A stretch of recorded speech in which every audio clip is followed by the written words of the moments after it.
What is up, everybody? Happy Sunday to you. Oh, I feel so rested. I mean, honestly, I literally fought with myself to do any and everything this weekend, and I really resolved, excuse me, to just get some rest. Like my body feels rested, my mind feels rested. I didn't do a lot of writing. I think that it takes a lot of my energy and I don't realize how much. And so I have to take a break from that too. So if you follow me on Substack, I'm all right. I just needed a break. But I still follow different little news feeds and just different distractions from here and there. I don't take any of it too seriously, but it's interesting how passionately ignorant some people are to certain social and political dispositions. Like at the end of the day, it's not going to benefit you, but you can believe that it will. You can believe my team is winning just so you can feel virtuous that you're not a loser in real life. I mean, for some people that's true. But you know, excuse me.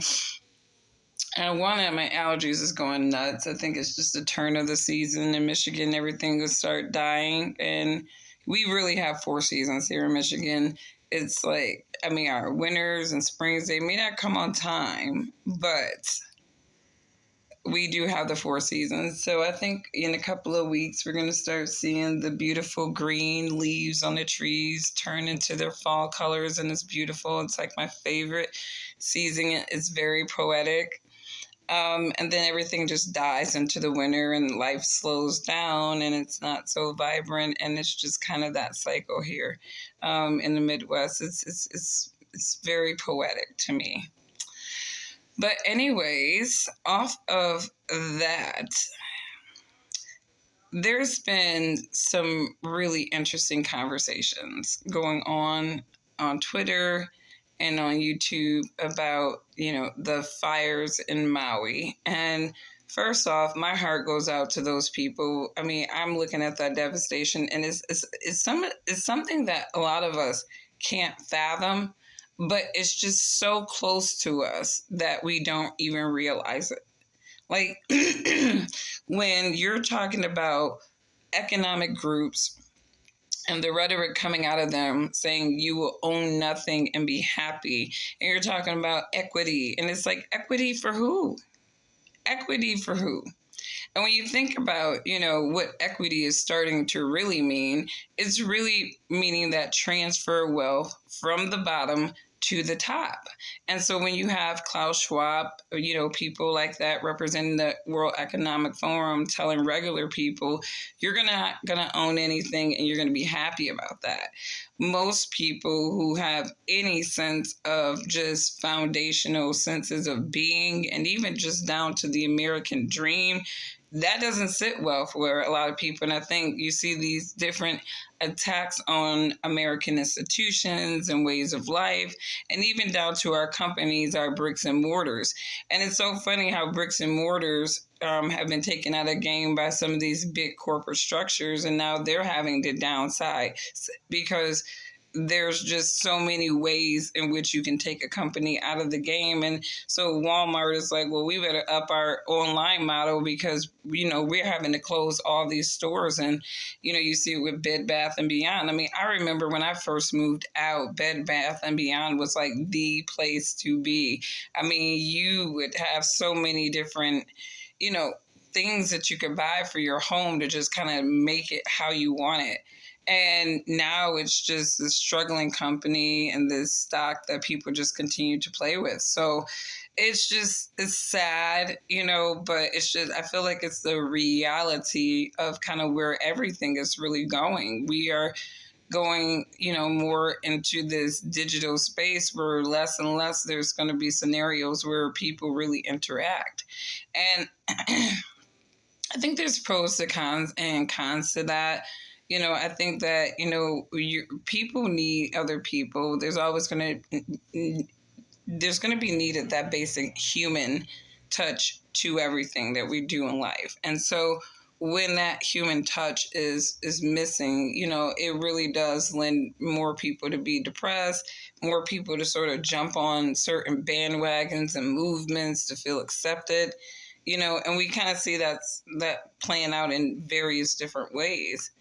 But I just feel bad for people, especially people who are inclined to believe in aliens before they believe in God. It's just like, Jesus Christ. Whew. Lord have mercy on these people's souls. So sad. So sad.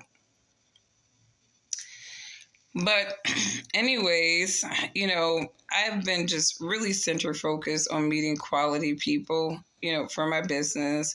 But, it's just, in that journey of meeting quality people, you always meet these different people who are just like so hung up on just, I don't know, like irrational things. And it's just hard to even want to be bothered with them. I think that's my biggest struggle. It's like I don't want to work with everybody just because I don't really like everybody. It's like I only want to work with people that I like. And so far I've been very fortunate with that, because I feel like, people that have poor characters, which is something I really cannot stand, it's like they are a liability to your peace of mind, your environment, your hustle. They're just, I can't even deal with it. So, that's just my kind of mini rant, if you will. I feel like we're becoming more and more disconnected as society. In some respects, I'm okay with it. On other respects, it's like, it's not cool. Especially when, there's starting to be like rules and laws where, people can interact with each other within a 15-minute range. And I think that, this thing, the conversation about 15-minute cities really is kind of where a lot of people are kind of raising their eyebrows at these Maui fires, the locations, and even just the target of the fires.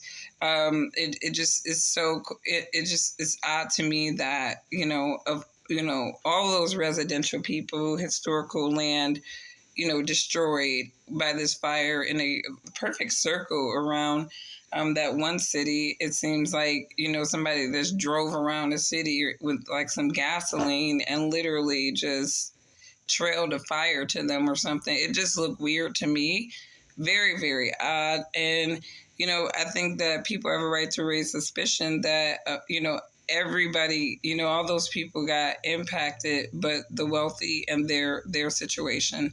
And a lot of people make different arguments. I am definitely more on the side of believing the land grab theory, just because, these billionaires, there's no shame in their game. I think that they have, in my opinion, some of them are really racing against each other. It's like they're never going to be satisfied. It's like a Superman Lex Luthor thing where there's always going to be a nemesis. There's always got to be somebody who's competing with somebody else.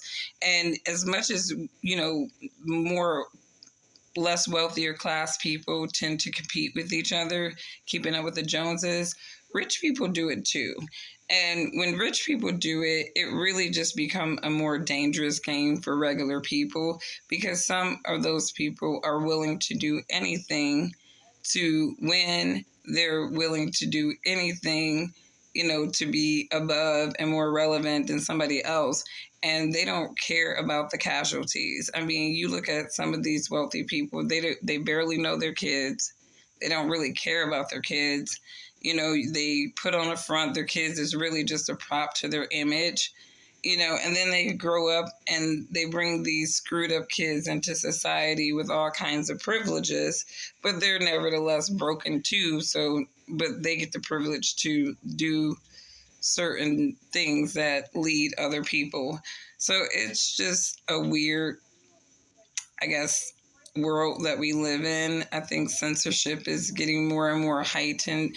You see where Canada, they have passed laws and legislation which limits people's ability to be citizen journalists. And that's kind of trickling down. That has trickled down. Like, what you see on the books in Canada, typically it's in the works in the US as well.